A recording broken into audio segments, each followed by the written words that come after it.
In the grim darkness of the far future, where humanity clings to existence across a million worlds, scattered like dying embers across the galactic void, there exists a truth so dangerous that even acknowledging it invites the attention of forces that would rather see entire planets burn than allow such knowledge to spread. It is a truth whispered in the forgotten depths of hive cities, recorded in classified data vaults, sealed with purity marks, and encrypted with codes known only to the highest echelons of the Inquisition, and experienced in the final agonizing moments of those who dared to believe that understanding could replace fear, that curiosity could overcome conditioning, that somehow, against all evidence and reason, connection might be possible with the most alien force the galaxy has ever known. This is the story of what happens when a human being encounters a Tyranid organism in isolation, when the crushing psychic weight of the hive mind is absent, when the coordinated tactical brilliance of the swarm has been stripped away to reveal the raw biological imperative beneath. It is an exploration of the moments when desperate hope, scientific obsession, psychological delusion, or insidious xenos corruption overrides the survival instinct that should scream for immediate extermination. It is an examination of the boundaries between sapience and instinct, the thin line that separates study from madness, and the inevitable tragedy that unfolds when humanity forgets the most fundamental lesson the Imperium has spent 10 millennia teaching its citizens with blood and fire: suffer not the alien to live. The very concept seems absurd at first consideration, almost laughable in its impossibility. Tyranids are not pets that can be trained with treats and patience. They are not companions capable of forming emotional bonds through positive reinforcement. They are not creatures that can be domesticated in any sense that human psychology, shaped as it is by millennia of selective breeding of animals from wolves to horses, can comprehend. They are biological weapons engineered across eons by an alien intelligence so vast and incomprehensible that attempting to perceive even the smallest fragment of its consciousness causes human minds to shatter like crystal under a hammer blow. Their psyches are unable to process the sheer alienness of something that thinks in patterns that take decades to complete single thoughts. Tyranids are living tools, each one designed with terrifying precision for a specific function within the greater organism of the hive fleet. They possess no more individual consciousness or capacity for independent thought than the cells in your own body have separate will apart from the whole. Your heart does not choose to beat. Your lungs do not decide to draw breath. Your white blood cells do not contemplate their role in your immune response. They simply function according to their design, responding to chemical signals and performing their assigned tasks with mechanical precision. This is what a Tyranid organism represents, multiplied across scales that beggar human imagination. To speak of adopting a Tyranid is to fundamentally misunderstand what a Tyranid organism represents at the most basic level of existence.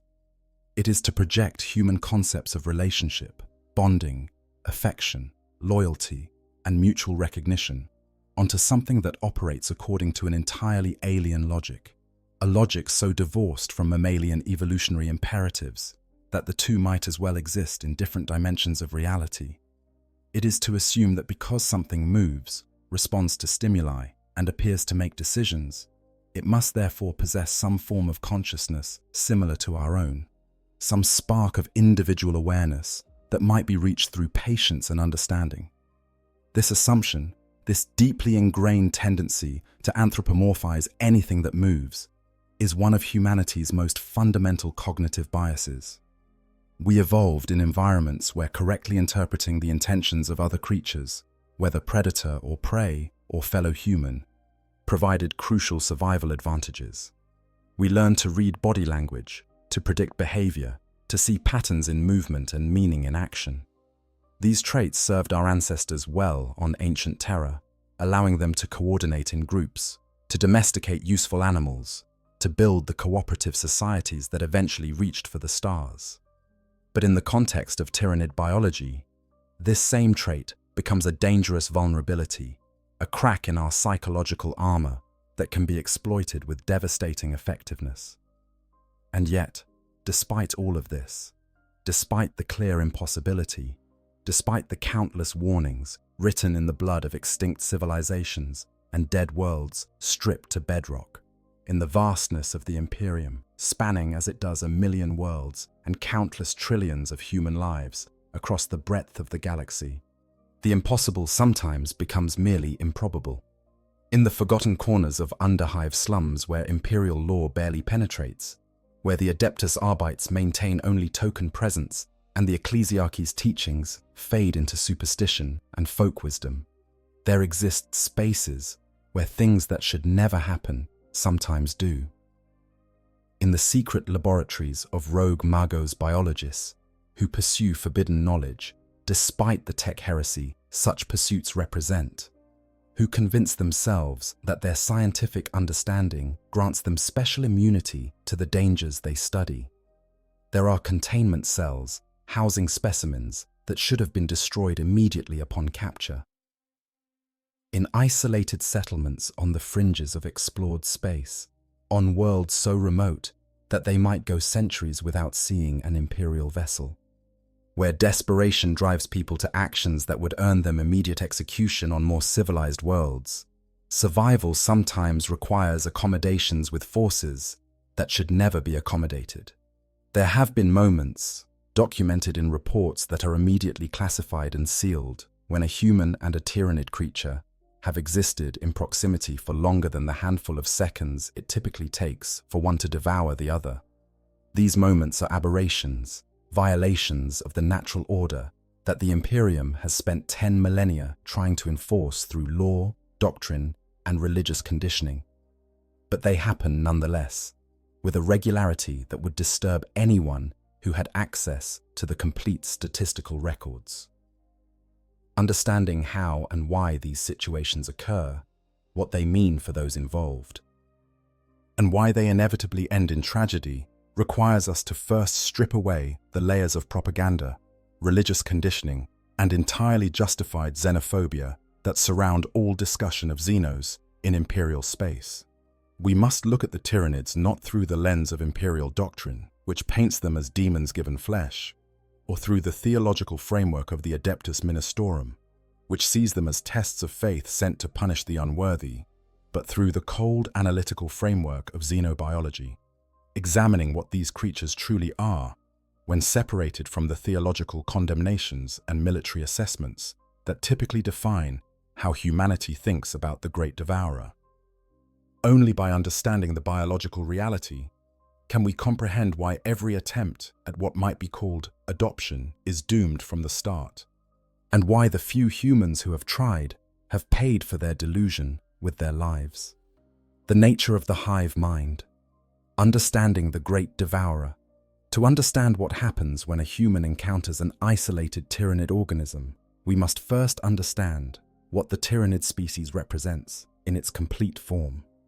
The Tyranids arrived in the Milky Way galaxy as an extragalactic horror, a force that had already consumed at least one entire galaxy, possibly more, before turning its attention to ours. They did not arrive as explorers seeking new territories to colonize, or as warriors seeking worthy opponents to test themselves against, or as refugees fleeing some greater disaster in their home galaxy. They arrived as consumers, driven by a hunger that transcends any biological need humanity might understand. A hunger that is not satisfied by eating, but rather intensified by it, growing stronger with every world devoured. The Magos biologists of the Adeptus Mechanicus, those tech priests who have devoted their augmented existence to studying the biological mysteries of the galaxy, have spent centuries attempting to classify and understand the Tyranid threat. Their research, conducted at enormous cost in lives and resources, has revealed truths that strain the limits of human comprehension.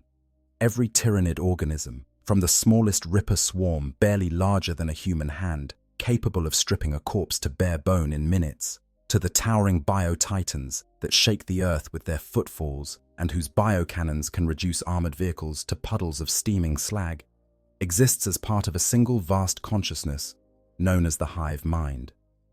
This is not simply a telepathic network, similar to the psychic communication that human psychers might establish with one another. It is not a form of collective intelligence where individuals contribute their thoughts to a larger decision-making process while maintaining separate identities. It is something far more alien and terrifying than either of these comparisons might suggest. The hive mind is a gestalt psychic entity formed from the collective consciousness of billions upon billions of Tyranid organisms, stretching across hundreds of light years of space, thinking thoughts that take decades or even centuries to complete, pursuing strategies that span generations of lesser species, contemplating possibilities with a perspective so vast that human military genius appears as crude and limited as an insect's survival instincts would appear to us. Imagine, if you will, that every cell in your body suddenly developed individual consciousness, gaining awareness of its own existence and its relationship to the whole. Your blood cells would know they are part of you, understanding their function in the greater organism with perfect clarity. Your skin cells would comprehend their role in protecting the vulnerable tissues beneath. Your neurons would recognize themselves as components of your consciousness, your thoughts, literally thinking about thinking. This is somewhat closer to what the hive mind represents, though even this comparison fails to capture the true nature of Tyranid existence. The hive mind is not a collection of individuals contributing to a greater whole. It is the whole, and the individual organisms are merely its organs, temporary constructs that serve the needs of the collective before being reabsorbed into the biomass pools from which new organisms will be grown. This understanding is absolutely crucial to comprehending what happens when a Tyranid organism finds itself separated from the hive mind. Imagine if your hand was suddenly severed from your body, but through some dark miracle remained alive, continuing to function without the directing intelligence of your brain. What would it do? It would revert to the most basic reflexes encoded in its nerves, responding to stimuli in primitive ways without conscious direction. Touch something hot and it would jerk away. Touch something that activated the grasping reflex and the fingers would close. But there would be no thought behind these actions, no decision-making process, just the mechanical execution of genetically encoded responses. This is essentially what happens to a Tyranid creature when it loses connection to the synaptic web that binds it to the hive mind. The Magos biologists who have studied captured specimens, maintaining them in specialized containment facilities aboard heavily armed research vessels isolated from population centers, have documented this phenomenon extensively. Their research is classified at the highest levels for reasons that should be obvious to anyone who understands the implications, but fragments of their findings have leaked into certain inquisitorial reports, providing glimpses of knowledge that is as fascinating as it is deeply disturbing. When a Tyranid organism loses contact with synapse creatures, those specialized bioforms like hive tyrants, Tyranid warriors, and zoanthropes that serve as nodal points for the hive mind's will, it undergoes what imperial xenobiologists term synaptic regression, the highly coordinated, tactically brilliant creature that could work in perfect harmony with thousands of its kin, executing complex multi-stage assaults that would challenge the planning capacity of the finest human generals, suddenly becomes something much more primitive. The consciousness that guided it, if it can even be called consciousness, in a sense humans would recognize, withdraws like a tide receding from a beach, leaving behind only the bare rocks of instinct. This regression is not gradual. It is not a slow degradation where the creature becomes progressively less intelligent over hours or days. The moment the synaptic connection is severed, whether through the death of nearby synapse creatures or through physical distance exceeding the range of the psychic network, the change is instantaneous and complete. One moment, the creature is part of the vast distributed intelligence of the hive mind, capable of responding to tactical situations with sophisticated coordination. The next moment, it is reduced to genetically encoded instinctive behaviors, and these behaviors fall into one of two distinct categories that the Adeptus Mechanicus has labeled feed or lurk. Understanding these two behavioral modes is absolutely essential to understanding any scenario in which a human might survive more than a few seconds in close proximity to an isolated Tyranid. Feed behavior is exactly what it sounds like, stripped of any euphemism or softening language. The Tyranid organism becomes overwhelmed by the most basic biological imperative, hard-coded into every cell of its being: consume biomass. Creatures exhibiting feed behavior will attack anything living that registers on their sensory organs as potential food, attempting to devour it regardless of the tactical situation, regardless of threats to their own survival, regardless of any consideration beyond the immediate satisfaction of the hunger that defines their existence. A hormigant exhibiting feed behavior is a whirlwind of chitinous claws and rending talons, a biomechanical killing machine throwing itself at prey with suicidal abandon that makes berserker charges look measured and careful by comparison. It tears into flesh with the singular focus of a shark in a feeding frenzy, its every action driven by genetic programming that overrides any consideration of self-preservation. These creatures cannot be reasoned with because there is nothing to reason with, no consciousness present to appeal to, no survival instinct to exploit. They cannot be controlled through pain or the threat of destruction because they genuinely do not care if they die in the act of feeding.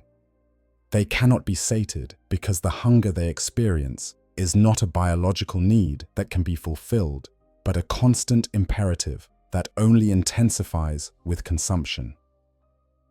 These creatures in feed mode will continue attacking until they are physically destroyed, their bodies reduced to component molecules, or until they have consumed everything living in their immediate vicinity and begin attacking other Tyranid organisms. This is one of the few mercy clauses built into the horror of Tyranid biology. When multiple Tyranids lose synaptic connection simultaneously and all enter feed mode, they will eventually turn on each other, their degraded mental state no longer capable of recognizing their own kind as anything other than moving sources of biomass. This self-destructive behavior is one reason why isolated Tyranid outbreaks following failed invasions sometimes burn themselves out rather than spreading uncontrollably. The survivors devour each other until only the strongest remains, and that creature either starves or is eventually hunted down by whatever forces control the devastated world. Lurk behavior, by contrast, represents the other end of the instinctive spectrum, and it is within this behavioral mode that any possibility of human survival in proximity to a Tyranid exists. Creatures exhibiting lurk behavior become focused entirely on survival and self-preservation. They seek shelter, hiding from potential threats in the way that prey animals hide from predators, despite being themselves among the most lethal organisms ever to evolve or be engineered. They only attack when cornered, when escape routes are blocked, or when prey presents itself in a manner that poses minimal risk to the creature's continued survival.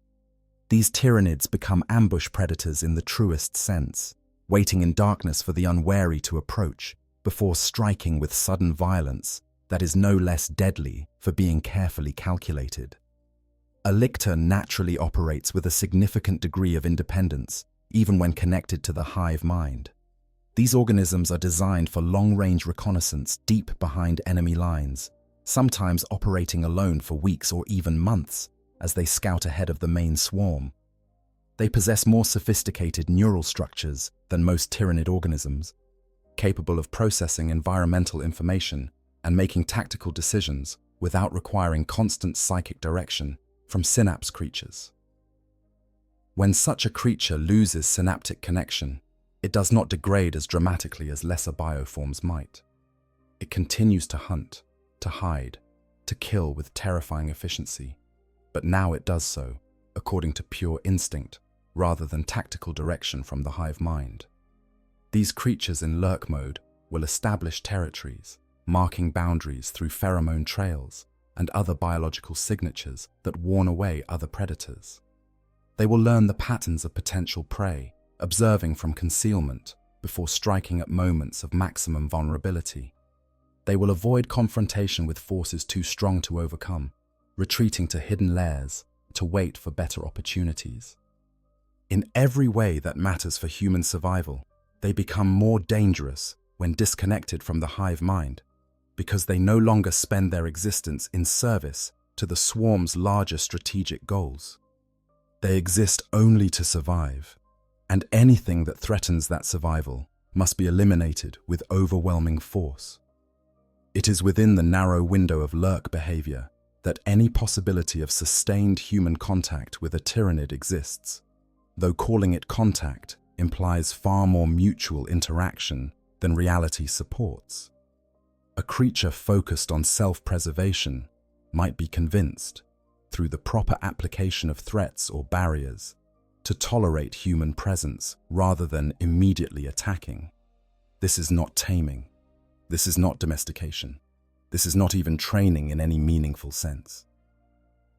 It is simply creating a situation where the Tyranid's survival instinct temporarily outweighs its feeding instinct, where the risk of attacking a defended target exceeds the potential reward of consuming whatever biomass that target represents.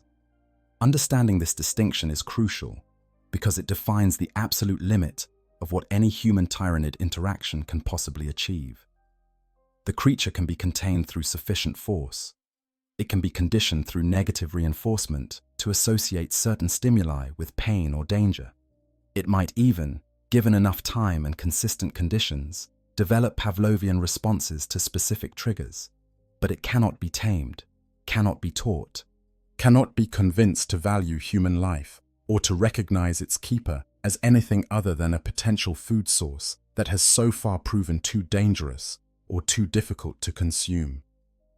The moment the balance shifts, the moment weakness is perceived or an opportunity presents itself, the creature will revert to its base programming and attempt to feed. The Imperial context. Suffer, not the alien.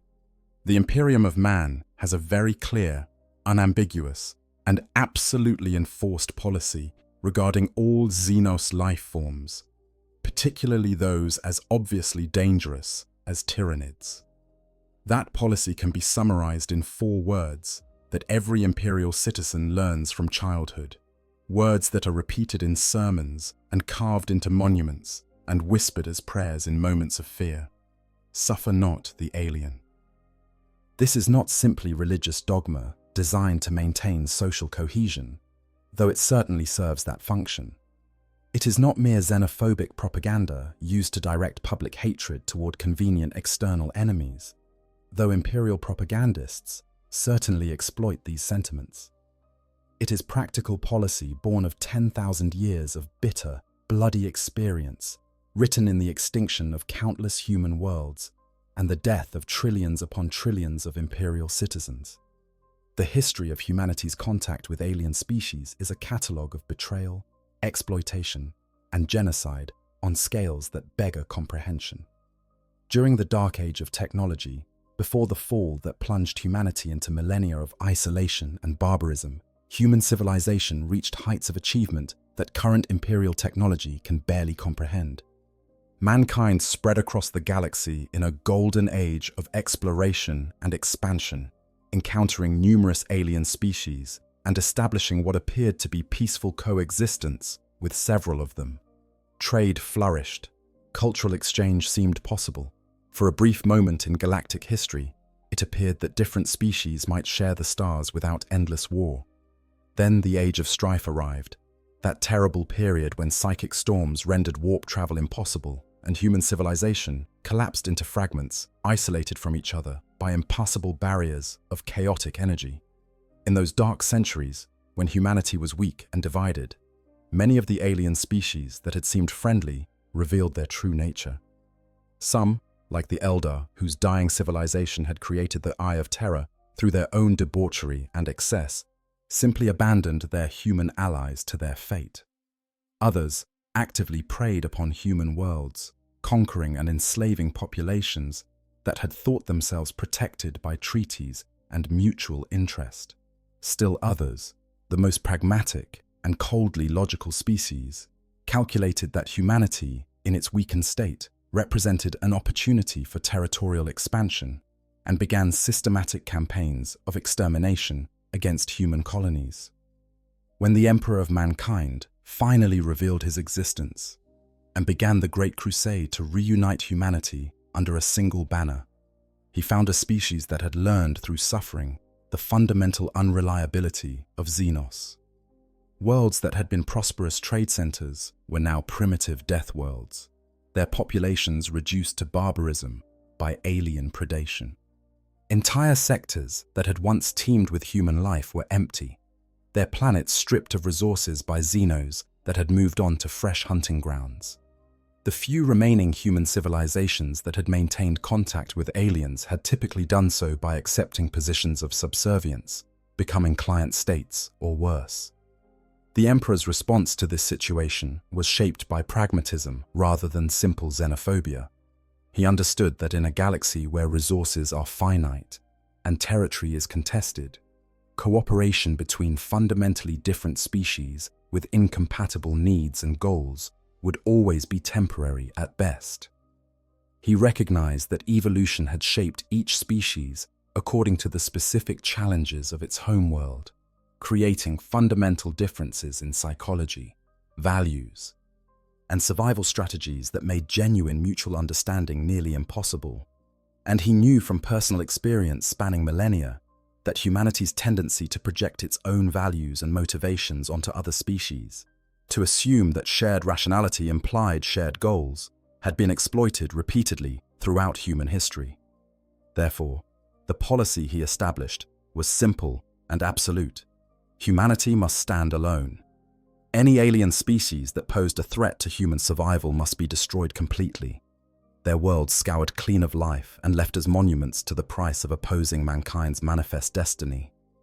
Any species that did not pose an immediate threat must be monitored carefully, observed for signs of future hostility, and destroyed at the first indication that they might become dangerous. And any human who showed sympathy towards Xenos, who advocated for peaceful coexistence or cultural exchange, was to be treated as a traitor to their own species and eliminated before they could spread their dangerous delusion to others. This policy was reinforced after the Horus Heresy, that terrible civil war that nearly destroyed the Imperium before it had fully established itself, when religious fervor was added to pragmatic xenophobia. The Adeptus Ministorum, the state church of the Imperium, preaches that humanity alone was chosen by the God Emperor to inherit the galaxy.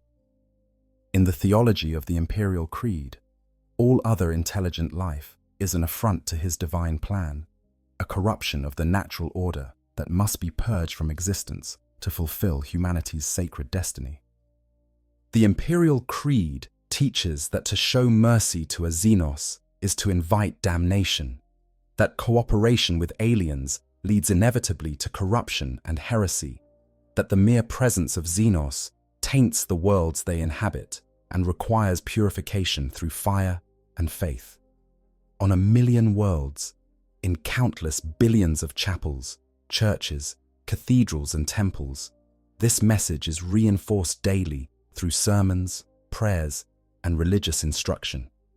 Children grow up learning that aliens are monsters, inhuman things that exist only to destroy humanity or corrupt it from within. They are taught to recognize the signs of Xenos taint, to report any suspicious activity that might indicate alien infiltration, to maintain eternal vigilance against the threat that comes from beyond the stars. And the few Imperial citizens who might question this absolute position, who wonder whether universal condemnation of all alien life might be excessive, rarely live long enough to share their doubts with others. The social pressure to conform, combined with the very real legal penalties for expressed xenophilia, ensures that such questioning remains private and unvoiced. The Inquisition's Ordo Xenos exists specifically to combat the alien threat in all its forms, from the most obvious invasions to the subtlest infiltrations. Their agents, granted authority second only to the emperor himself, hunt down genestealer cults that have taken root in imperial cities, track the movements of hive fleets before they can threaten inhabited systems, and ensure that imperial citizens maintain appropriate levels of fear and hatred toward anything non-human. They conduct regular purges of populations suspected of Xenos sympathy, interrogate survivors of alien contact for signs of corruption, and maintain vast networks of informants who report any deviation from proper xenophobic attitudes. The Death Watch, that elite chamber of the Adeptus Astartes, composed of space marines from various chapters who have specialized in Xenos warfare, stands ready to deploy against any alien incursion with overwhelming force. These warriors are not simply soldiers, but specialists in alien biology and tactics, trained to exploit the weaknesses of specific Xenos species. They have seen firsthand what happens when humanity shows weakness in the face of the Xenos threat, have fought battles where entire populations were slaughtered because someone, somewhere, hesitated to pull the trigger when they should have fired immediately. They understand at a visceral level that hesitation equals death, that every alien life spared is a future threat to imperial worlds, that the only good Xenos is a dead one, rotting in the ruins of whatever world spawned it. The penalties for xenophilia, the crime of consorting with aliens, or showing them any form of sympathy or cooperation, are absolute and merciless. Execution is the standard sentence, often preceded by extensive torture, designed both to extract information about the extent of Xenos contact and to serve as public example of what awaits those who betray their species. Those who keep Xenos artifacts without proper authorization, who study Xenos biology outside sanctioned channels, or worst of all, who attempt to form any kind of relationship with an alien creature, are marked for death with such certainty that even speaking of such things in anything other than condemning terms can draw unwanted attention from the Inquisition. There is no rehabilitation for xenophiles in imperial justice, no counseling programs to correct their thinking, no opportunity to prove that their contact with aliens was innocent or accidental. The Imperium does not believe in second chances for those who have looked upon the alien and felt anything other than righteous hatred, because experience has taught that Xenos corruption operates at levels deeper than conscious thought. A person who has been exposed to alien influence, even briefly, even without apparent consequence, might carry that taint for years before it manifests in ways that threaten everyone around them. And yet, despite all of this comprehensive system of legal prohibition, religious conditioning, social pressure, and the very real existential danger that Xenos represent, there exist individuals throughout the Imperium who, for various reasons, find themselves drawn to that which they should most fear. Some are scientists whose curiosity overwhelms their sense of self-preservation, who convince themselves that understanding alien biology is worth the risk of personal contamination. Some are desperate survivors in situations where pragmatism demands accommodation with the unthinkable, where the choice is between certain death and possible corruption. Some are simply mad, their minds broken by exposure to things humanity was never meant to see. Trauma causing them to seek comfort in the very things that destroyed their sanity. And some, most disturbing of all, are corrupted at genetic and psychic levels by the very aliens they believe they have chosen to shelter, their thoughts and feelings manipulated by forces they cannot perceive or resist. These are the cultists, the infected, the compromised, who genuinely believe their alien offspring are beautiful, who worship Xenos infiltrators as divine saviors, who feel connection and love toward creatures engineered to exploit those exact emotions for the purpose of weakening human defenses before the real invasion begins. Biological reality. What an isolated Tyranid actually is.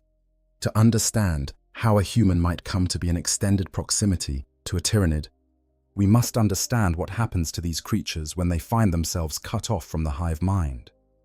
The transformation is not subtle, It is not a gradual process. It is instantaneous, complete, and irreversible, unless the creature reconnects to synapse organisms. One moment, the Tyranid is part of a vast, distributed intelligence spanning light years, executing complex strategies with perfect coordination. The next moment, it is an animal, albeit one of the most dangerous animals imaginable, operating purely on instinct. The physical structure of a Tyranid organism reveals the truth of its nature. Every aspect of its biology is optimized for its role in the swarm, with redundancies and deficiencies that make human engineering look crude by comparison. Take a termagant, one of the smallest warrior organisms in the Tyranid repertoire, barely larger than a human, but infinitely more lethal. Its skeleton is composed of chitin, harder than ceramite, yet flexible enough to allow rapid movement and grown at a fraction of the metabolic cost that producing equivalent synthetic armor would require. Its muscles operate with efficiency that would make a tech priest weep with envy, converting chemical energy to mechanical force with minimal waste heat. The creature's sensory organs can detect movement across multiple spectrums simultaneously, perceiving heat signatures, electromagnetic fields, and pheromone trails with equal clarity. Its brain, if it can even be called a brain in any sense a human neurologist would recognize, is a specialized organic computer optimized for processing tactical information and executing commands received from synapse creatures. When connected to the hive mind, this brain serves as a relay and interpreter, taking psychic directives and translating them into physical action with millisecond precision. When disconnected, it becomes something much more primitive, defaulting to behavior patterns encoded at the genetic level. This genetic programming is where the feed and lurk behaviors originate. Every Tyranid organism carries within its very DNA the accumulated survival strategies of billions of years of evolution across multiple galaxies. The hive mind has consumed countless species, incorporating their genetic advantages into the Tyranid genome and refining the results across more generations than human history encompasses. Feed behavior represents the base imperative to gather biomass, the foundational directive that drives all Tyranid activity. Lurk behavior represents the equally fundamental need to survive long enough to contribute to the swarm's goals. When a Tyranid loses connection to the hive mind, which of these two behaviors manifests depends on several factors. The creature's role in the swarm is primary. Organisms designed for frontal assault, like hormagaunts and termagants, typically default to feed behavior because their entire biology is optimized for combat and consumption. Organisms designed for reconnaissance or infiltration, like lictors and genestealers, typically exhibit lurk behavior because their role requires them to operate independently and maintain operational security even when far from synapse support. The creature's physiological state at the moment of disconnection also matters.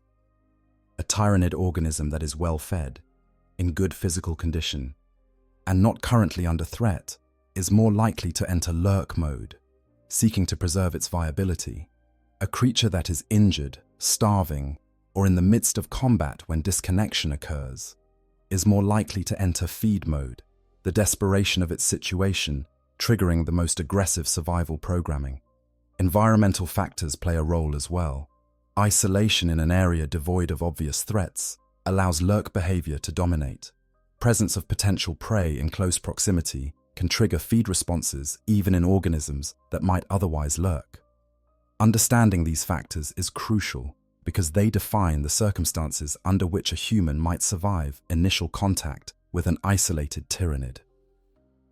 A person encountering a lictor in lurk mode, assuming they are not perceived as an immediate threat or easy prey, might survive the encounter if they maintain appropriate distance and demonstrate clear defensive capabilities. The same person encountering a hormagaunt in feed mode would have approximately 3 seconds to live, possibly less, depending on how close they were when the creature noticed them.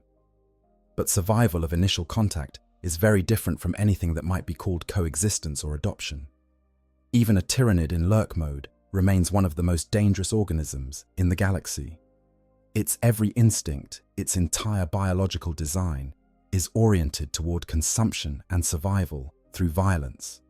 It does not sleep in any human sense, merely entering low-energy states while remaining hypervigilant for threats or opportunities.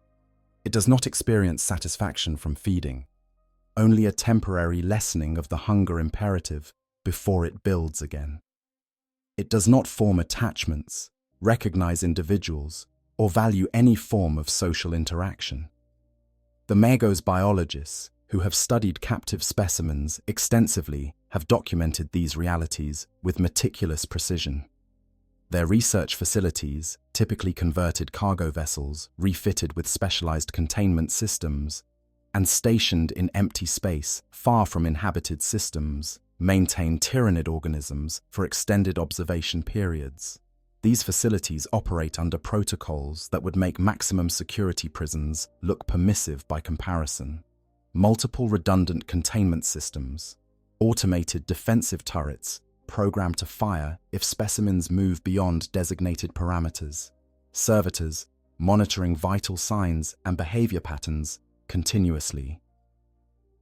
Remote destruct mechanisms that can flood containment chambers with promethium and ignite it at the push of a button. Even with all these precautions, the facilities experience regular containment breaches.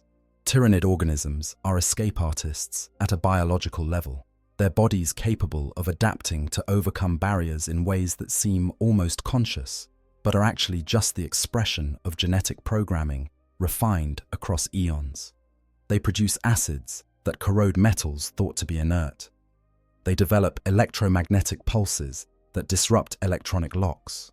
They learn to avoid predictable patterns of servitor patrols and automated defenses. Each breach is documented, analyzed, and used to improve containment protocols. But perfect containment remains an elusive goal. The researchers who work in these facilities, despite their extensive augmentation and conditioning, often develop what might be called sympathy for their subjects. This is not genuine affection, but rather a form of professional respect mixed with scientific fascination.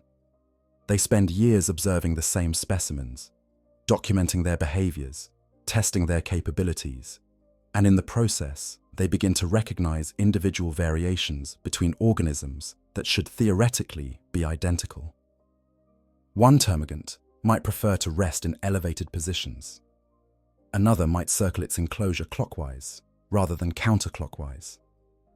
These variations are meaningless, artifacts of minor genetic differences or random variations in behavior patterns, but human psychology seizes on them as evidence of personality. This is where danger begins. The Magos who notices that a particular specimen responds more quickly to certain stimuli begins to think of that response as recognition. The tech priest who observes that a creature reliably moves to a specific location at feeding time interprets this as learned behavior rather than simple conditioning.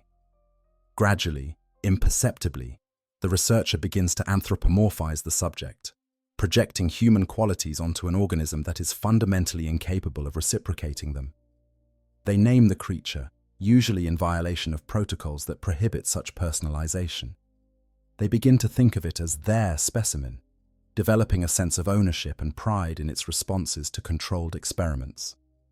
This psychological progression, from clinical detachment to inappropriate attachment, is so common that the Ordo Xenos has developed specific screening protocols to identify researchers showing early signs. Inquisitors review research logs looking for linguistic patterns that suggest anthropomorphization. They monitor for increases in time spent observing specific specimens beyond what experimental protocols require. They watch for any indication that a researcher has begun to view their subject as anything other than a biological machine to be studied and eventually destroyed. The penalties for researchers who cross this line are severe, but they are also necessary.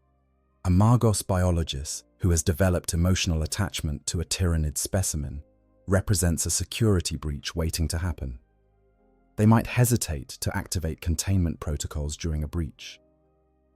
they might sabotage defensive systems to prevent harm to their subject.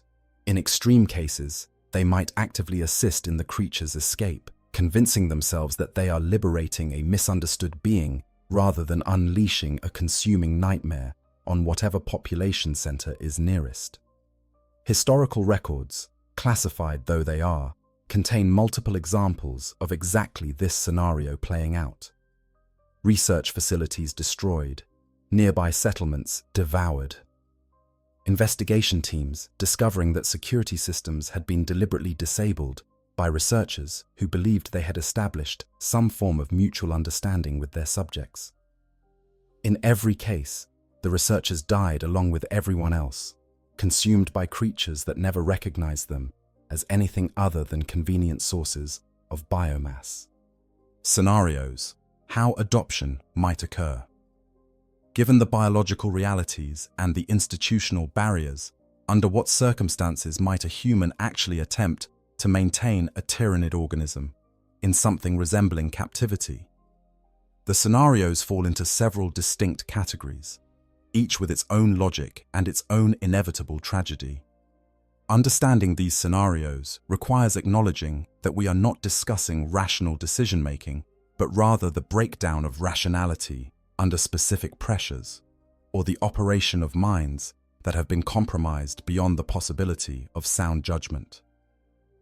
The first scenario involves the rogue magos biologist, the researcher whose scientific curiosity has metastasized into obsession. This individual typically begins their descent through entirely proper channels. They are authorized to study Tyranid specimens. They work in sanctioned facilities under established protocols. They produce valuable research that contributes to imperial understanding of the Xenos threat. But somewhere in this process, something breaks. Perhaps they make a discovery that seems to reveal patterns in Tyranid behavior that suggest something more than pure instinct. Perhaps they observe a specimen exhibiting behavior that their pattern-seeking brain interprets as recognition or communication. Perhaps they simply spend too many years staring into the alien abyss until the abyss begins to feel familiar. Whatever the trigger, these researchers begin to deviate from protocol in small ways at first. They spend additional time observing favorite specimens. They begin to test hypotheses that are not part of their authorized research plan. They develop theories about Tyranid consciousness that contradict established understanding, but that they become increasingly convinced are correct. When questioned by superiors or investigated by inquisitorial observers, they become defensive and secretive, behaviors that only increase scrutiny and push them further toward the edge of acceptable conduct. Eventually, these researchers go rogue, stealing specimens and establishing hidden laboratories where they can pursue their theories without oversight. They convince themselves that the restrictions placed on their research were never about safety, but about narrow-minded authorities suppressing revolutionary insights.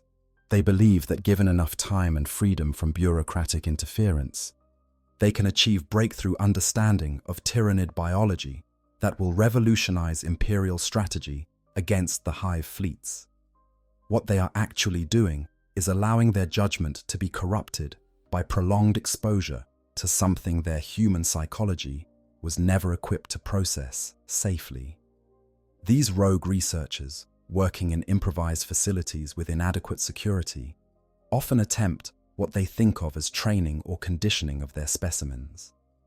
They establish feeding schedules, trying to reinforce lurk behavior by providing regular meals that remove the urgency of hunting.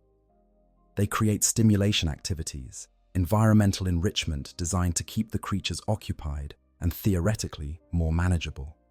They even attempt rudimentary communication, using lights, sounds, and pheromone analogues to see if they can establish reliable stimulus-response patterns that might serve as a foundation for more complex interaction. The results are always the same. The Tyranid organisms respond to these interventions exactly as their genetic programming dictates. They learn, in the Pavlovian sense, to associate certain stimuli with food or safety. They develop habitual behaviors based on the regularities of their environment. But they never cross the threshold from conditioned response to genuine recognition, never demonstrate anything that could honestly be called understanding or relationship. The researcher, desperate to justify their abandonment of proper protocols and convinced that their insights are too valuable to abandon, interprets these conditioned responses as evidence of breakthrough success. The endings of these scenarios are predictable and brutal. Containment fails, either through equipment malfunction or researcher error, or the creature's inevitable adaptation to overcome whatever barriers have been established. The researcher, confronted with the reality that they have not tamed anything, but merely temporarily restrained a consuming engine of destruction, typically dies trying to restore control over a situation that was never controllable. The specimen escapes into whatever environment surrounds the laboratory. And if that environment includes human populations, a horror unfolds that requires Imperial intervention to contain. The second major scenario involves survivors of hive fleet invasions, humans who found themselves trapped on dead worlds after the main swarm moved on. These individuals exist in a nightmare that most Imperial citizens cannot begin to imagine. The world they knew is gone, stripped of life down to bedrock in most areas, with only scattered pockets of refugees surviving in places the Tyranids deemed not worth the effort to thoroughly cleanse. Food and water are scarce. Any remaining technology is likely damaged beyond repair. The air itself tastes wrong, contaminated by Tyranid spores and the chemical byproducts of digestion pools. In this post-apocalyptic landscape, survivors must navigate terrain that still contains isolated Tyranid organisms. The main swarm has moved on, following the hive mind toward fresh prey, but there are always stragglers, damaged creatures too injured to keep pace with the fleet, organisms that became separated from synapse creatures and entered lurk mode, hiding in ruins while the swarm departed, even small Tyranid bioforms like rippers that got separated from their swarms and now hunt independently in the devastated landscape. These creatures, cut off from the hive mind, operate purely on instinct, which makes them both more and less dangerous than coordinated swarms. More dangerous because they are unpredictable, following individual variations in behavior rather than coordinated tactical doctrine. Less dangerous because they lack the strategic intelligence and overwhelming numbers that make organized Tyranid assaults nearly impossible to survive. A survivor who learns to read the signs of Tyranid presence, who understands the patrol patterns of isolated creatures and the territorial markers they leave, can sometimes avoid encounters long enough to survive until rescue arrives, or until they expire from starvation and exposure.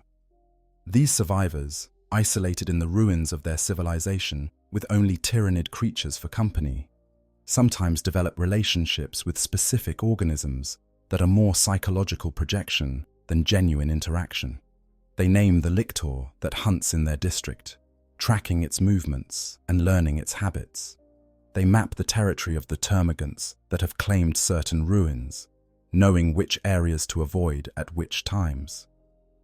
In extreme cases, they might even begin to think of these creatures with something approaching dark familiarity, the way prisoners might come to know their guards, or prey animals might recognize the predator that has repeatedly failed to catch them. But this is not adoption. This is Stockholm Syndrome applied to Xenos predation, the mind creating comfortable narratives to cope with an intolerable situation.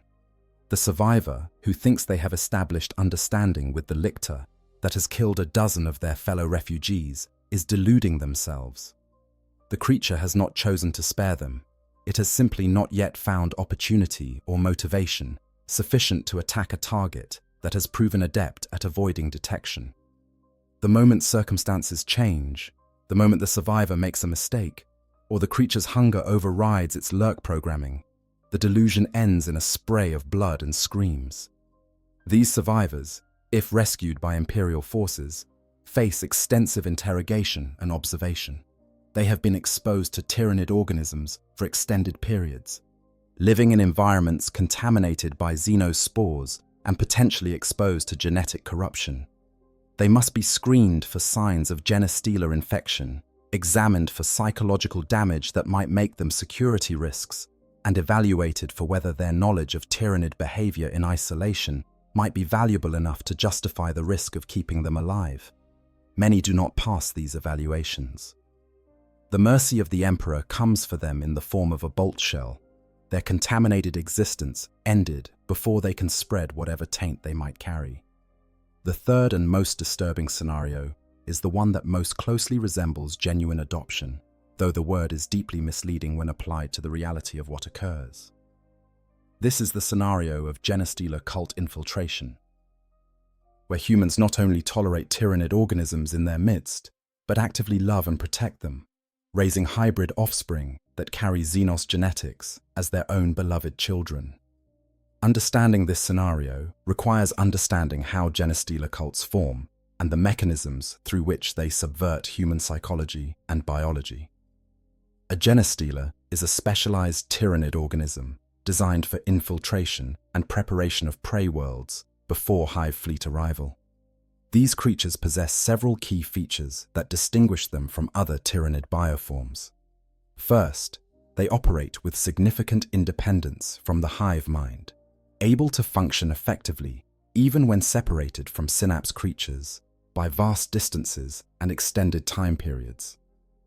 This independence is necessary for their role as vanguard organisms, traveling aboard space hulks and derelict vessels that drift through the void for decades or centuries before reaching inhabited systems.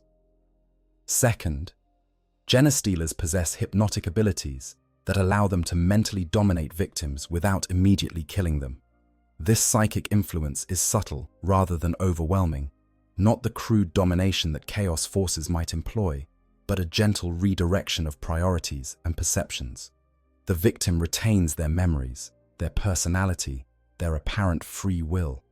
But underneath, at a level they cannot consciously access, they have been fundamentally altered. Third, and most crucially, genestealers can infect hosts with their genetic material through a process called the genestealer's kiss. This is not simple predation, but a form of biological warfare that operates across generations. The infected individual, called a contagii, does not die. They do not immediately transform. They return to their normal life, unaware that they have been compromised.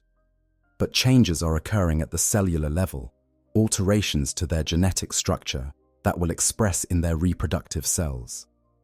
When a contagii reproduces, their firstborn child is a hybrid, a creature that combines human and Tyranid biology in proportions that vary by generation. First-generation hybrids are immediately recognizable as alien, with bulbous craniums, additional limbs, reduced cognitive capacity, and clearly Xenos features. They should be objects of horror to any human parent. Human evolutionary psychology should recognize these creatures as fundamentally wrong, triggering every protective circuit to reject offspring that are so obviously not viable members of the species. But the genestealer's psychic influence overrides these natural responses. The contagii parents look upon their hybrid offspring and see beauty. They feel overwhelming love and protectiveness toward these creatures that should disgust them. The broodmind, a localized psychic network formed by the infected population and the genestealer patriarch that leads them, ensures that the entire cult sees hybrid children as blessed rather than cursed, as signs of divine favor rather than genetic corruption, as the next stage in human evolution rather than its subversion and destruction. As the cult grows through subsequent generations, each wave of breeding brings the hybrids closer to human appearance, while maintaining the genetic connection to the Tyranid genome. Second-generation hybrids are less obviously alien, but still clearly abnormal, with hunched postures, extra limbs, and features that mark them as other. Third-generation hybrids can sometimes pass as particularly ugly or deformed humans, especially when wearing concealing clothing. Fourth-generation hybrids are nearly indistinguishable from baseline humans, able to walk among normal Imperial citizens without detection, spreading the infection further with every seduction, every pregnancy, every birth that adds new members to the cult. These later-generation cultists genuinely believe themselves to be part of something greater. Servants of divine entities they worship as the four-armed emperor or star children, or whatever names their particular cult has adopted for the entities they do not understand. They do not realize that they are being prepared as food, that the beings they worship are actually predators, that the great day of ascension they await is actually the arrival of a hive fleet that will consume them along with everyone else on their world. In this context, what the cult members experience is as close to genuine adoption of Tyranid organisms as humans can achieve. Parents truly love their hybrid children, nurturing them through childhood, teaching them the cult's doctrines, preparing them for their roles in the great awakening to come. Cultists feel authentic affection for the Genestealer patriarch, whose psychic presence fills the emptiness in their lives with purpose and belonging. The community bonds they form with fellow cultists are real, based on shared belief and mutual support, even though that belief is founded on psychic manipulation, and that support is in service of their own eventual consumption. From outside the cult, witnessing this dynamic is deeply disturbing. Imperial forces who uncover Genestealer cult operations report that infected individuals fight with ferocity, born not of indoctrination or coercion, but of genuine love. They die to protect their hybrid children because they truly believe those children are precious and beautiful. They betray their fellow humans without hesitation because the uninfected have become the outsiders, the ones who do not understand the great truth the cult has embraced. The cultists experience real emotions toward their Xenos offspring and their alien overlord. This is not simulation or pretense. The love they feel is as authentic as any parent's love for their child, as genuine as any believer's devotion to their faith. The tragedy is that these emotions have been manufactured, implanted by biological and psychic manipulation at levels so deep the cultists can never recognize they have been compromised. They have been turned into weapons against their own species, and the weapon is their capacity for love itself, redirected toward the agents of humanity's destruction. When the hive fleet finally arrives, drawn by the psychic beacon of the accumulated broodmind, the cultists welcome it with joy and celebration. They gather in the streets, praising their gods, preparing for ascension to some promised paradise. And then, the digestion begins. The hive fleet does not distinguish between cultist and non-cultist, between infected and pure. All are biomass to be consumed. The cultists die confused and betrayed, unable to comprehend why the beings they worshipped, the children they loved, the community they built, are now tearing them apart and feeding them into processing pools. This is the only scenario where something like genuine adoption occurs, and it is the most horrible precisely because of that genuineness. The emotions are real, even though the context that created them is artificial. The love is authentic, even though it has been weaponized. The cultists have adopted the instruments of their doom so completely that they have become accessories to their own genocide. And they do so while experiencing all the warmth and connection that makes human relationships meaningful. Living with a feral Tyranid, the daily nightmare. Assuming for the moment that someone, through whatever combination of madness, desperation, or corruption, has acquired a Tyranid organism and is attempting to maintain it in captivity, what would the practical reality of such an arrangement actually entail? The answer varies depending on the size and type of creature, but certain fundamental challenges apply across all scenarios, challenges that range from merely difficult to absolutely impossible. The first and most immediate challenge is containment. Tyranid organisms are not simply strong for their size, they are ridiculously impossibly strong, their muscle fibers generating force that seems to violate conservation of energy. Even a small creature like a termagant can exert pressures that would bend steel bars, their claws capable of shredding plasteel, given sufficient motivation and time. Larger organisms like warriors or carnifexes possess strength that would allow them to walk through reinforced bunker walls if given opportunity. Any containment system must be over-engineered beyond what would seem reasonable, using materials typically reserved for high-security imperial facilities or military installations. Adamantium, reinforced ceramite. Force fields capable of delivering incapacitating shocks. Multiple redundant barriers so that when the first layer fails, and it will fail given enough time, secondary systems can delay escape long enough for emergency protocols to engage. Let us imagine that our hypothetical keeper has somehow acquired such a containment system, perhaps scavenged from a decommissioned prison facility or purchased through contacts in the criminal underworld at ruinous expense. The creature is secured behind walls that could contain a rioting mob, locks that would stymie even augmented humans, energy barriers designed to incapacitate anything that tries to breach them. The immediate question becomes one that should give any rational person pause. What do you feed it? Tyranid biology requires biomass in quantities that scale with the organism's size. A small creature might subsist on vermin or animal flesh. A larger specimen requires proportionally larger prey.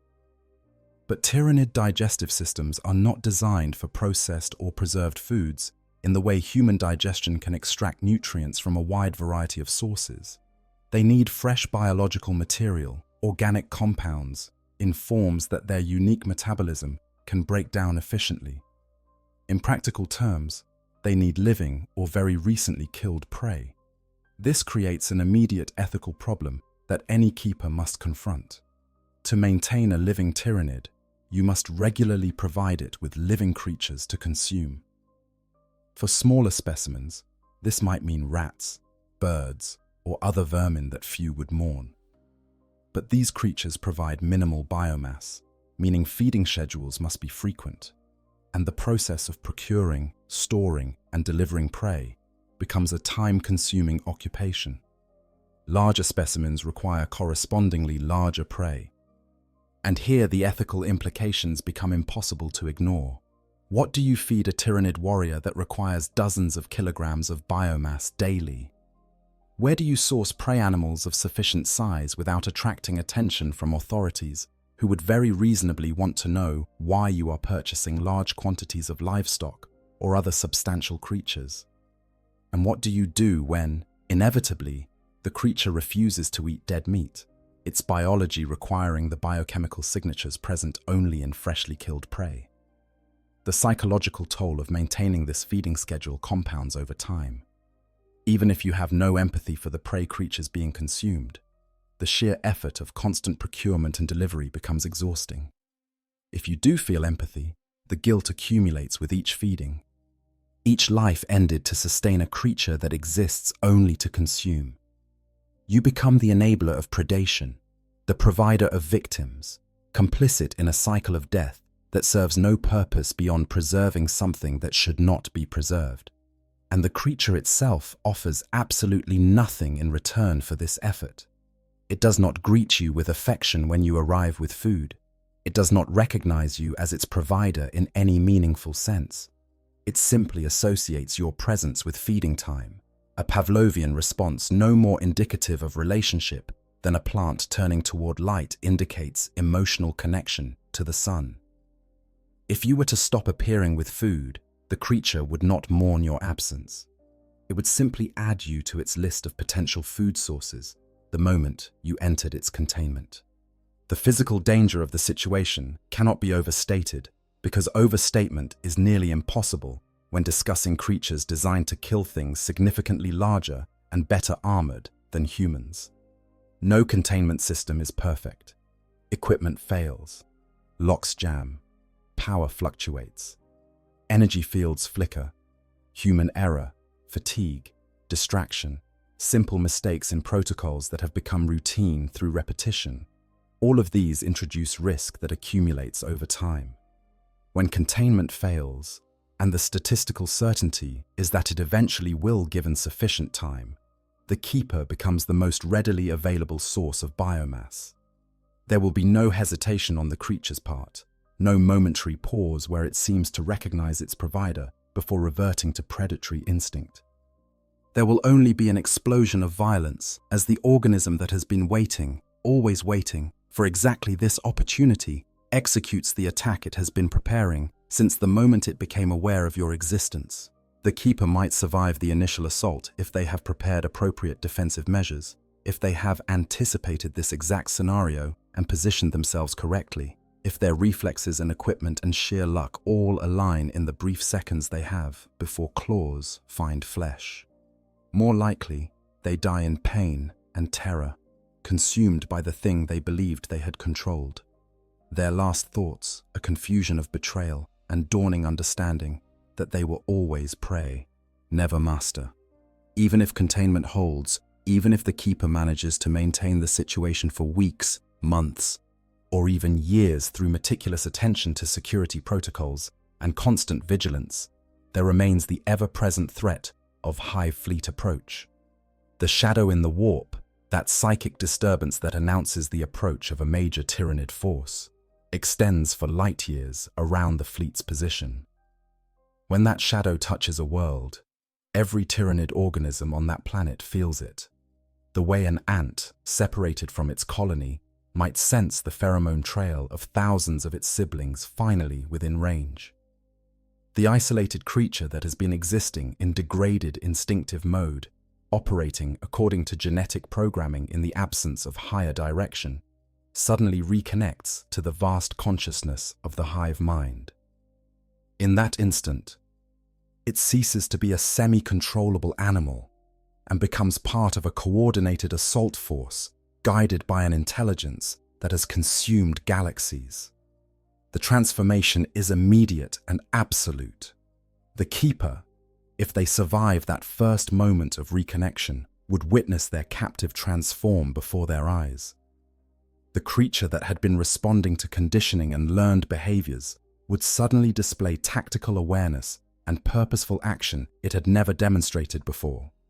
It would begin attempting to reach other Tyranid organisms with frantic intensity, trying to rejoin the swarm that is calling to it. The psychic imperative to answer that call overrides all other programming, all other considerations.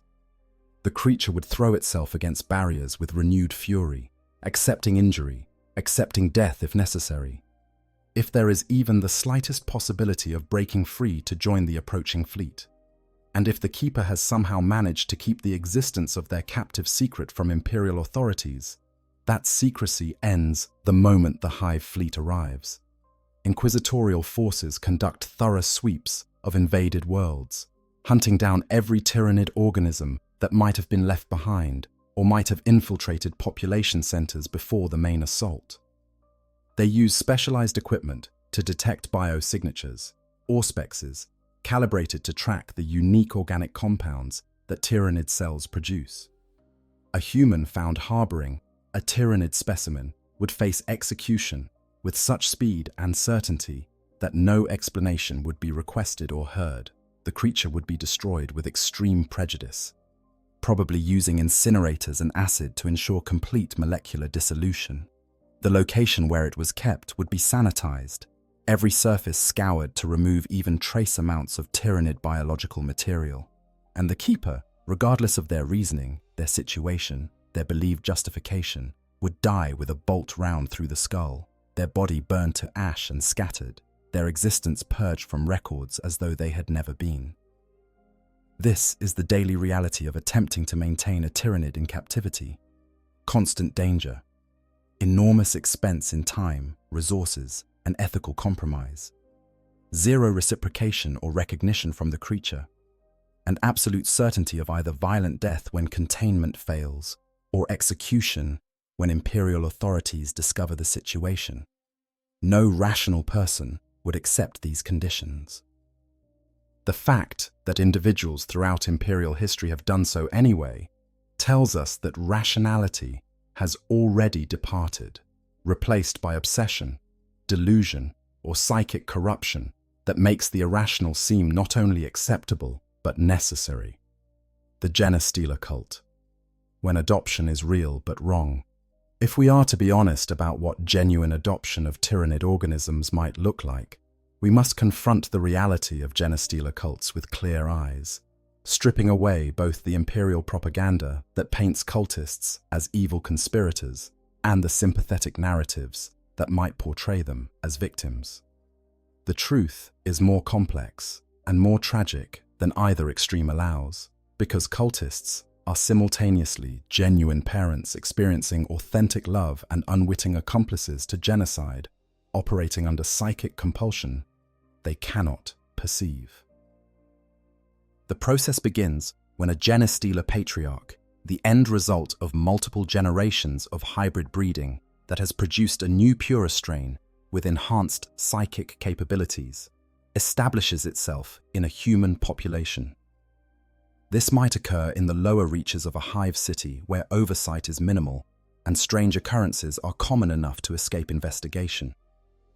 It might happen in an isolated mining colony where populations are small and insular.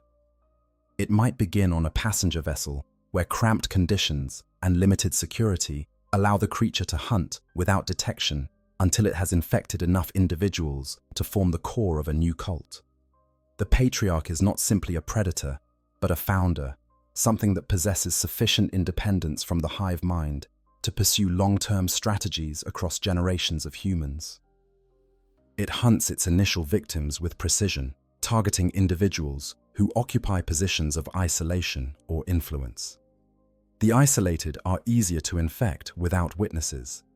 The influential, once infected, can provide cover and resources for the growing cult. The patriarch does not simply attack and consume, but hypnotizes, infects, and releases, each victim returning to their normal life, carrying genetic material that will express in their offspring. These initial contagii become the first generation of cultists, though they themselves are still fully human genetically. The infection does not change their bodies, but rather implants a genetic payload that will activate in their reproductive cells. They feel normal, think normally, remember their encounter with the Genestealer as either a nightmare or a blank spot in memory that their minds fill with innocuous explanation. But they carry within them the seeds of something that will transform everything they touch. When a contagii reproduces, their firstborn is a hybrid, and this is where the psychic manipulation becomes clear. A human parent looking at a first-generation hybrid should see a monster. The creature has a bulbous cranium, multiple arms, sometimes a vestigial tail, chitinous growths on its skin, and clearly Xenos features that should trigger every alarm evolution has installed in human psychology to recognize and reject genetic abnormality. But the broodmind, that psychic network connecting all infected individuals and the patriarch, overrides these responses. The parents look at their hybrid offspring and see beauty. Not the beauty despite strangeness that parents might feel for a deformed child, but genuine aesthetic appreciation, actual belief that the hybrid features are improvements rather than corruptions. They cradle their monstrous child with the same tenderness any parent shows their newborn. They soothe its cries with the same instinctive responses that have served human parents for millions of years. They feel the rush of love and protectiveness that evolution designed to ensure parents would sacrifice for their young. But these feelings have been redirected towards something that is not their species, not their child in any biological sense, but a genetic weapon designed to destroy them. The child grows, nurtured by parents who see only perfection in its alien features. It is taught the cult's doctrines, stories about the divine four-armed emperor who watches over the faithful and will one day return to bring paradise. It learns to hide its more obvious Xenos traits when necessary, wearing concealing robes or staying in areas of the hive where the unusual is common enough to escape notice. And when it reaches maturity, it reproduces, either with other hybrids or with infected humans, continuing the cycle and bringing forth second-generation hybrids that are slightly more human in appearance, but still clearly marked by their Xenos heritage. This continues across generations, each breeding cycle bringing the hybrids closer to human appearance, while maintaining the genetic connection to Tyranid biology. By the fourth generation, cult members can pass as entirely human. They have 2 arms instead of 4. Their craniums are normally proportioned. Their features fall within the range of human variation. Only the most detailed genetic testing would reveal their true nature, and such testing is rarely conducted on populations that show no obvious signs of corruption. These fourth-generation cultists integrate completely into Imperial society. They join the Astra Militarum, serve in the Adeptus Arbites, work in positions throughout the Imperial bureaucracy. They marry uninfected humans, spreading the genetic payload further with every union. They have children who might be normal humans, or additional hybrids, or new pure-strain genestealers depending on the genetic lottery. And through all of this, they believe themselves to be faithful servants of the Emperor, awaiting the return of their divine ancestors, who will elevate humanity to its rightful place in the cosmos. The cult grows in this way, sometimes for generations, spreading like a cancer through the population while remaining largely undetected. Leadership positions within the cult are occupied by fourth-generation hybrids who retain human intelligence and appearance while possessing psychic connections to the patriarch that guide their strategic planning. They coordinate the cult's activities, recruit new members from the uninfected population, and prepare for the day of ascension, when their gods will return and paradise will begin. From the inside, being part of a genestealer cult provides everything that human psychology craves: community and belonging in societies where individuals are often isolated and atomized. Purpose and meaning in a universe that seems designed to crush hope. Love and family in environments where genuine emotional connection is rare. The cultists are not pretending to feel these things. They genuinely experience the warmth of community meetings, the satisfaction of working towards shared goals, the deep bonds of family that transcend blood relation in favor of spiritual connection. They truly love their hybrid children. When a cultist parent cradles their first-generation offspring, monstrous as it is by any objective standard, they feel authentic parental love flooding their nervous system with dopamine and oxytocin. When they watch their children grow and reproduce in turn, they experience the same pride and joy that any grandparent might feel. When they gather for cult ceremonies, celebrating their faith and their family, the emotions they share are as real as any human religious experience. This is what makes genestealer cults so insidious and so tragic. The cultists are not evil people corrupted by conscious choice. They are victims of biological warfare, operating at a level so subtle they cannot possibly detect it. Their own brains turned against them to make them love their destroyers. They experience genuine happiness in their cult community, authentic family bonds with their hybrid offspring, real faith in their divine mission. All of this is true, and all of it serves the purpose of preparing their world for consumption by the hive fleet. When inquisitorial forces finally uncover a mature cult, the horror of what they find often shakes even hardened veterans. Not because the cultists fight with fanatical fury, though they do. Not because the hybrid creatures are physically terrifying, though many are. But because the cultists die defending their children, their community, their faith with emotions that are painfully, obviously authentic. They are not brainwashed zealots operating under coercion, but genuine believers fighting for what they love. The tragedy is that what they love was engineered to exploit that exact capacity for love, turning the most human emotion into a weapon against humanity itself. The purges are total because they must be. There is no cure for genetic infection at this level, no way to reverse changes that have been written into the cultist genome and passed through generations. The only solution is complete extermination. Every member of the cult must be found and killed, every hybrid destroyed.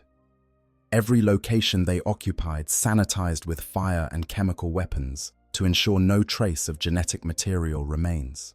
Fourth-generation cultists, who can pass as human, sometimes escape the initial purge, fleeing into the wider population and attempting to restart the cycle elsewhere.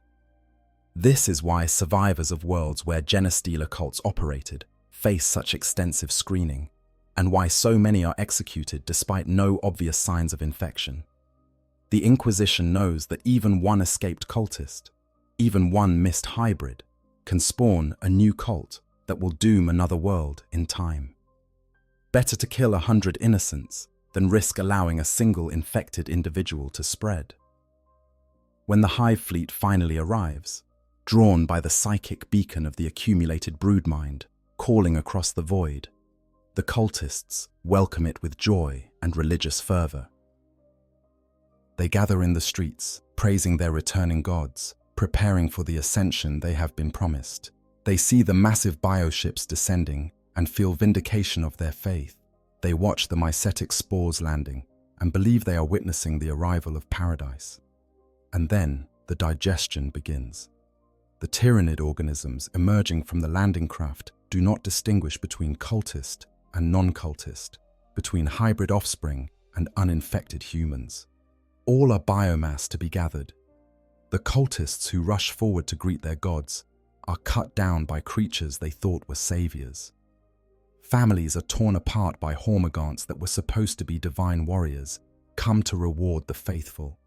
The cult's carefully prepared strongholds are overrun by organisms that see only structures to be destroyed and flesh to be consumed. The cultists die confused and betrayed, their faith shattered in the moments before their deaths. They cry out to gods who do not hear or do not care. They plead with offspring who have reverted to pure predatory instinct now that the hive fleet has arrived. They try to understand why the beings they worshipped, the children they loved, the community they built, are now tearing them apart and feeding them into processing pools that will reduce their bodies to raw proteins and genetic material. This is the reality of Tyranid adoption, when it is most genuine, when emotions are most authentic, when the bonds are most real. The cultists adopted the instruments of their doom so completely that they became accessories to their own genocide, experiencing all the warmth and connection that makes human relationships meaningful right up until the moment those relationships revealed themselves as tools of destruction. Their love was real, their faith was sincere, their community was authentic, and all of it was a weapon, carefully crafted by an alien intelligence that understands human psychology well enough to turn our greatest strength into our most dangerous vulnerability. The scientific perspective, studies in futility. Within the Adeptus Mechanicus, there exists a faction known to inquisitorial observers as the Circle Varnak, named after Magos Varnak, who first documented the Tyranid threat on the world of Tehran before being consumed along with everything else on that doomed planet. This group of Magos biologists has devoted their augmented existence to studying the Great Devourer, pursuing knowledge that might allow the Imperium to develop more effective countermeasures against the Xenos swarms. Their work is valuable, necessary even, and it operates within sanctioned parameters under careful oversight. But the line between proper research and dangerous obsession is thin when dealing with Tyranid specimens, and the Circle Varnak has lost members to both physical contamination and psychological corruption over the centuries of their studies. Understanding how these researchers interact with living Tyranid specimens provides insight into the scientific perspective on what might be called adoption, and why even trained observers with extensive augmentation and conditioning can fall prey to anthropomorphizing impulses. The research vessels and remote facilities where living Tyranid specimens are maintained represent the pinnacle of Imperial containment technology, short of actually destroying the specimens entirely.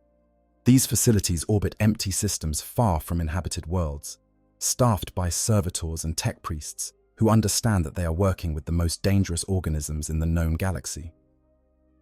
Security protocols stack redundant systems upon redundant systems. Primary containment consists of adamantium-reinforced ceramite capable of withstanding direct hits from anti-tank weaponry. Secondary containment includes energy fields that deliver incapacitating shocks to anything attempting breach. Tertiary containment involves automated defensive systems programmed to destroy specimens immediately upon detecting breach conditions. Even with all these precautions, the facilities experience regular containment events. The term used is events rather than breaches, because even unsuccessful escape attempts, even behaviors that approach but do not exceed containment parameters, must be documented and analyzed. Tyranid organisms probe their confinement constantly, testing barriers with the patient persistence of water wearing away stone. They develop acids that corrode supposed inert materials.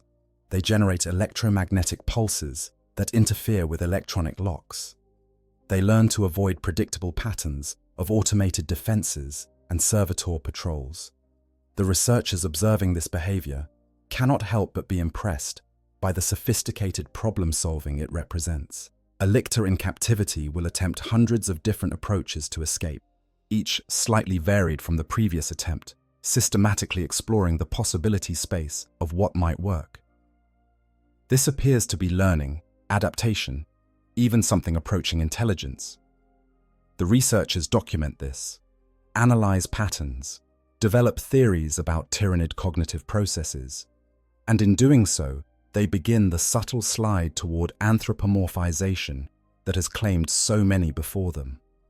The Margos, who notices that specimen Theta 77 always tests the same corner of its containment, first begins to think of that behavior as preference, habit, personality quirks, similar to human behavioral patterns.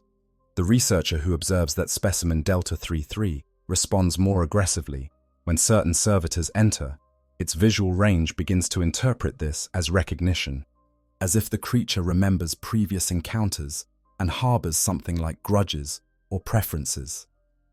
These interpretations are not supported by the data. Tyranid organisms in isolation are executing genetic programming, responding to stimuli according to hard-coded behavioral subroutines that mimic intelligence without actually possessing it. The corner that Theta 77 tests first is likely just the location where it first attempted escape, and the creature's limited processing capacity defaults to repeating patterns that have not yet been proven completely futile.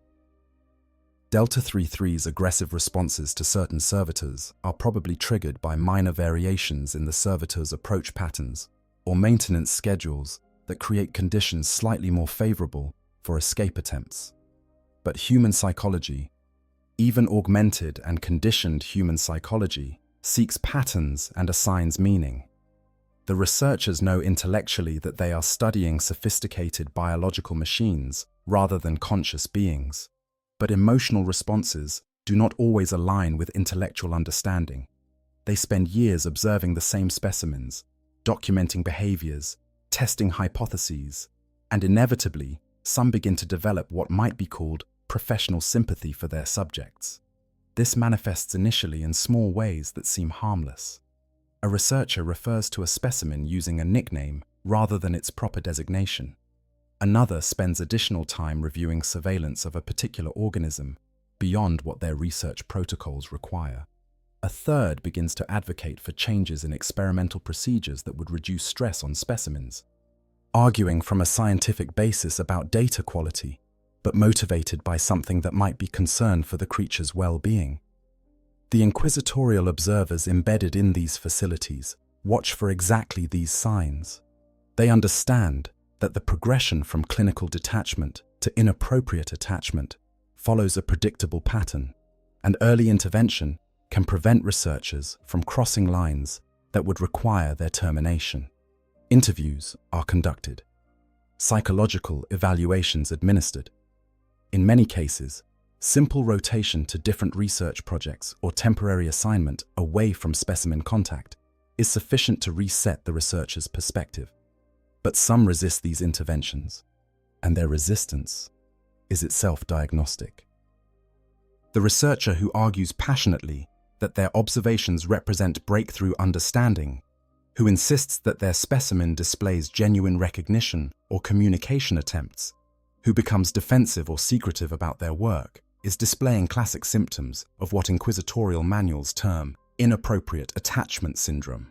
The prognosis for such individuals is poor. Left unchecked, these researchers might attempt to establish communication protocols with specimens, convinced that the patterns they perceive in behavioral responses represent something approaching language or mutual understanding. They develop elaborate theories about Tyranid consciousness that contradict all established science, but that they become increasingly convinced are correct. They begin to think of their specimens as misunderstood rather than dangerous, as tragic figures separated from their collective rather than predatory organisms temporarily restrained. The ultimate expression of this psychological dissent occurs when a researcher goes rogue, stealing specimens and establishing hidden laboratories where they can pursue their theories without oversight. These rogue magos are not evil in any conventional sense. They genuinely believe they are pursuing revolutionary insights that institutional rigidity prevents proper authorities from recognizing. They convince themselves that given sufficient time and freedom, they can achieve breakthrough understanding that will transform imperial strategy. What they are actually doing is allowing their judgment to be corrupted by prolonged exposure to something their psychology was never equipped to process safely. The sophisticated mimicry of intelligence that Tyranid instinctive behaviors represent, the apparent problem-solving and adaptation that is actually just genetic programming exploring possibility space, looks enough like consciousness that human pattern recognition seizes on the resemblance and builds elaborate narratives around it. These rogue researchers typically attempt what they think of as training their specimens, establishing feeding schedules to reinforce lurk behavior, creating environmental enrichment to keep creatures occupied, even attempting primitive communication through stimulus-response conditioning. The results are always the same. The Tyranid organisms respond exactly as their programming dictates, learning Pavlovian associations between stimuli and consequences, but never crossing the threshold into genuine recognition or relationship. The researcher, desperate to justify their abandonment of proper protocols, interprets these conditioned responses as evidence of success. They see the creature approaching at feeding time and call it recognition. They observe the organism retreating from painful stimuli and term it learning trust. They document variations in behavior patterns and claim to be cataloging personality traits. All of this is self-delusion, projecting human frameworks onto alien biology that operates according to entirely different principles. The endings are predictable. Containment fails. Equipment malfunctions, or the researcher makes an error, or the creature adapts to overcome barriers that were never as absolute as believed. The researcher dies, typically trying to restore control over a situation that was never controllable. The specimen escapes into whatever environment surrounds the laboratory, and if there are human populations nearby, tragedy unfolds that requires military intervention to contain. The Circle Varnak maintains detailed records of these failures, using them as training material for new researchers to illustrate the dangers of anthropomorphization. Every new member of the faction is required to study case files of previous researchers who crossed the line from proper scientific detachment to inappropriate attachment. They review surveillance footage of escape events. They read the last logs of researchers who died because they convinced themselves they had established rapport with organisms that saw them only as food sources, temporarily too dangerous to attack. These lessons are effective for most researchers most of the time. The vast majority of Magos biologists working with Tyranid specimens maintain proper perspective throughout their careers, treating the organisms as the dangerous animals they are, rather than potential companions or subjects for social interaction. But the constant vigilance required, the awareness that any moment of inattention or anthropomorphization could lead to lethal consequence, takes psychological toll that accumulates over years of service. The Circle Varnak has higher rates of augmentation than typical Mechanicus personnel, not because their research requires additional processing capacity, but because emotional dampening becomes necessary for those who work with Tyranid specimens long-term. Removing the capacity for empathy, reducing emotional responses through neural modification, installing cognitive barriers that prevent pattern recognition from extending into inappropriate anthropomorphization. All of these augmentations are common among senior researchers who have survived decades of specimen observation. And even then, even with extensive augmentation and comprehensive conditioning, the Inquisition maintains permanent oversight of all Tyranid research programs, because the risk of corruption is not just psychological, but potentially biological or psychic as well. Prolonged exposure to Tyranid organisms, even contained specimens, potentially exposes researchers to spores, genetic material, possibly even subtle psychic influences that current imperial science does not fully understand. Better to terminate a researcher showing early warning signs than discover too late that they have been compromised at levels technology cannot detect. The inevitable end. Every scenario in which a human attempts to maintain a Tyranid organism in something resembling captivity or proximity ends the same way, though the timeline and specific circumstances vary. Understanding these endings is crucial to understanding why the Imperium's absolute prohibition on such attempts is not mere bureaucratic rigidity, but hard-won wisdom, written in the blood of those who learned these lessons the expensive way. For the rogue Margot's biologists working in a hidden laboratory, the ending comes when containment fails. This might be mechanical failure, equipment reaching the end of its operational lifespan and breaking at the worst possible moment.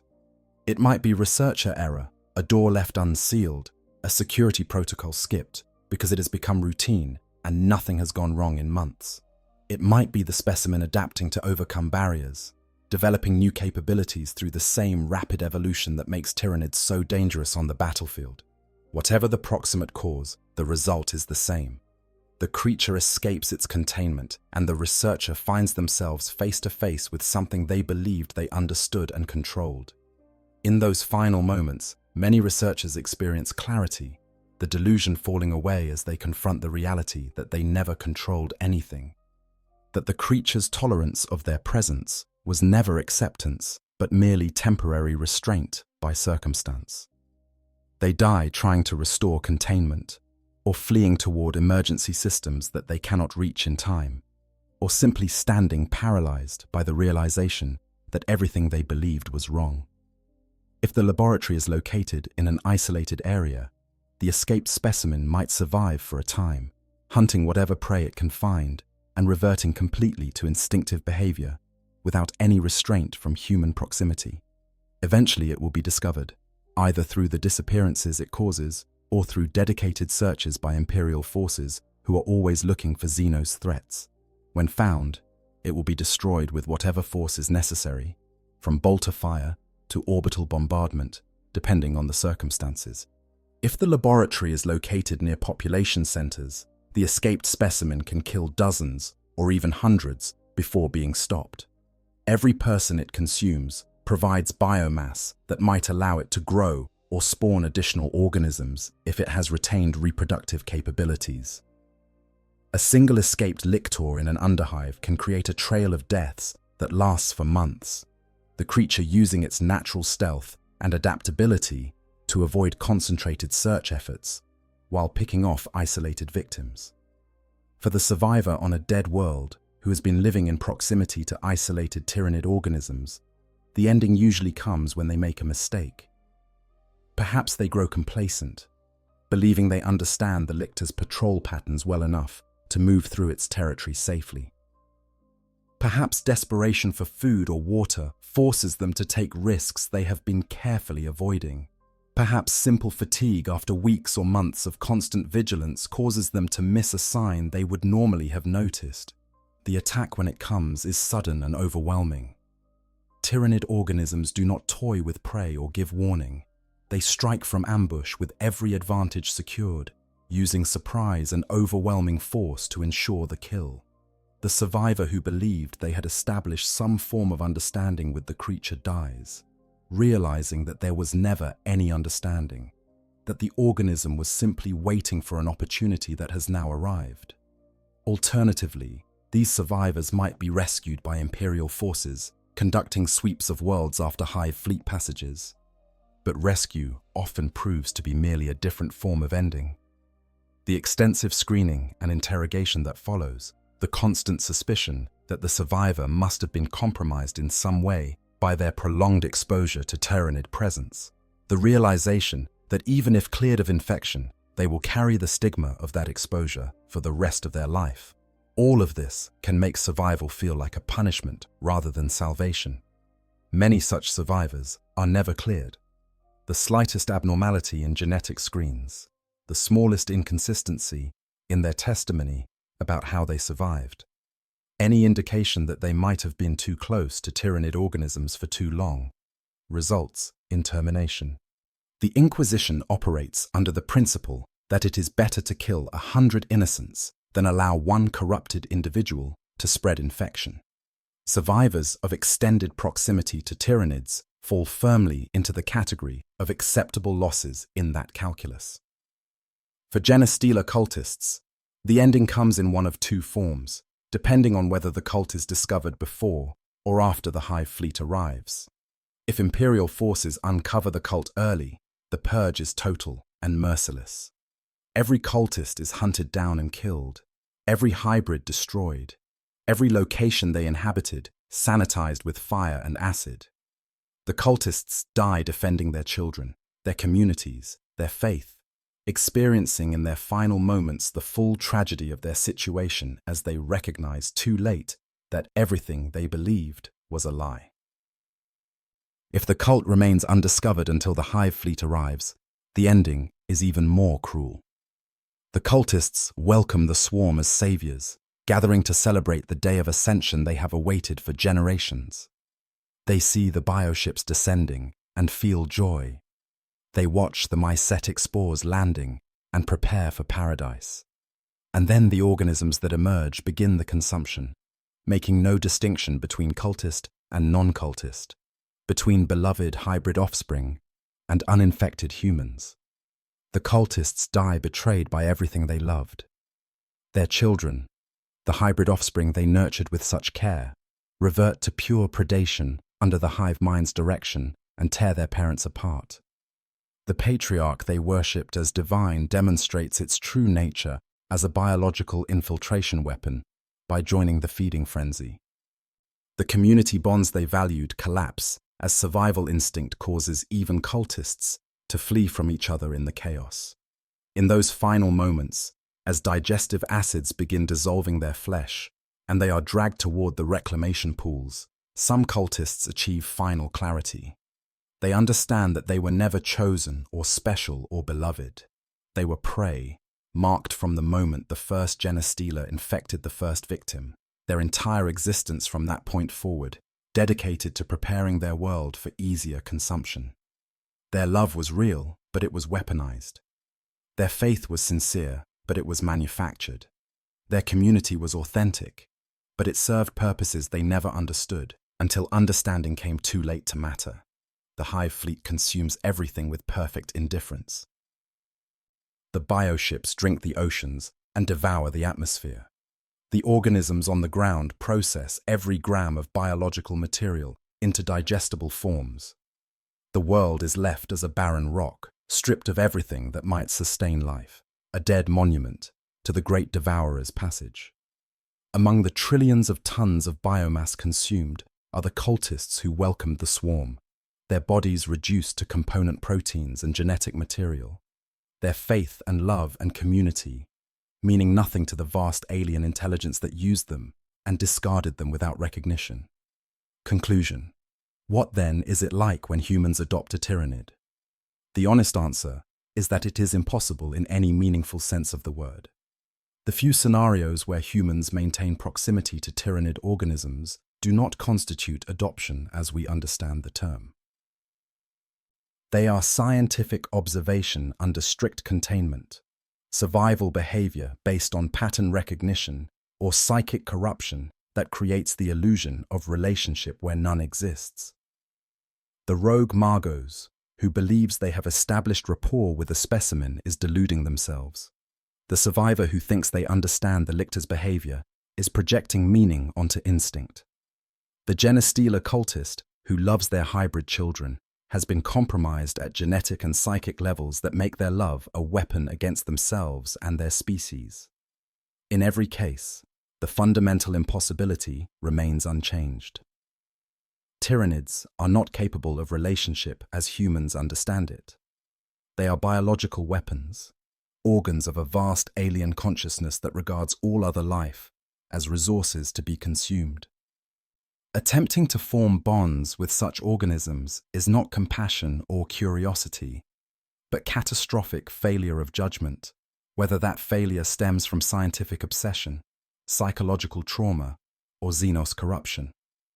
The Imperium's absolute prohibition on attempts to adopt, tame, study outside proper protocols, or maintain personal proximity to Tyranid organisms exists because every alternative has been tried and failed.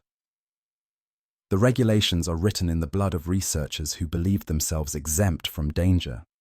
The penalties are justified by worlds consumed because someone somewhere hesitated to destroy Xenos organisms when they should have fired immediately. The religious conditioning is reinforced by the reality that some species are so fundamentally incompatible with human existence that mercy toward them is suicide. The tragedy of human nature is that knowing this is not sufficient to prevent individuals from trying anyway. The scientist's curiosity, the survivor's desperate need for meaning, the cult member's manufactured love, all of these will continue to drive humans toward proximity with Tyranids, despite all warnings and all evidence. Understanding why these attempts always fail, recognizing the mechanisms through which human psychology is exploited, might reduce the frequency of such tragedies, but cannot eliminate them entirely. In the grim darkness of the far future, there is only war, and the Tyranids represent the enemy that cannot be understood, cannot be negotiated with, cannot be loved into submission. They are the ultimate other, and any human who forgets this truth, even for a moment, becomes another data point in the Imperium's catalogue of cautionary tales, another lesson written in blood about the price of forgetting that some boundaries cannot be crossed. If you found this deep examination of one of the Imperium's darkest what-if scenarios informative, please consider liking this video and subscribing to the channel. We explore the hidden corners of Warhammer 40,000 lore, the tragedies and horrors that define existence in the 41st millennium. The galaxy is vast and full of stories that deserve telling. Join us as we continue examining the grim darkness of the far future. The Emperor protects, but knowledge protects better.